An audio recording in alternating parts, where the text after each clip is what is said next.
What are biocultural rights? Okay, biocultural rights are a set of group human rights which is being claimed that they are emerging in international law.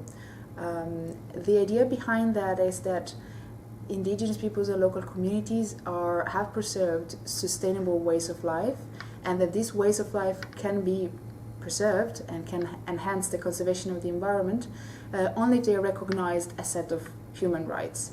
Therefore, biocultural rights are that set of group rights, group human rights, which, if they are recognized, can enhance and support the stewardship role of indigenous peoples and local communities.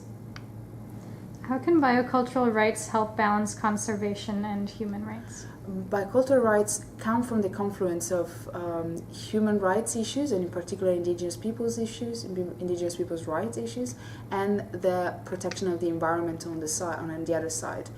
The protection of the environment being understood as engaging local communities and indigenous people. So not anymore fences and fines or fortress conservation types, but actually a conservation which engages local community and indigenous peoples and recognizes their active role in conservation. So biocultural rights are the entrenching, the putting together these two ideas in order to recognize rights, human rights, for and to promote the stewardship role of indigenous peoples and local communities towards the environment. So they really put together human rights and conservation.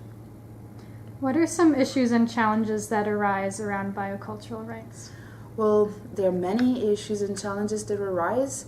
I would say that the main one is the fact that biocultural rights are somehow rights that come with a price to pay, because they are rights environmentally conditioned. So they provide the communities that would claim for biocultural rights also a set of duties, which is the duty to remain sustainable. And if you think about it, it is a shifting of responsibilities towards indigenous peoples particularly, which can be dangerous and which needs to be treated with care.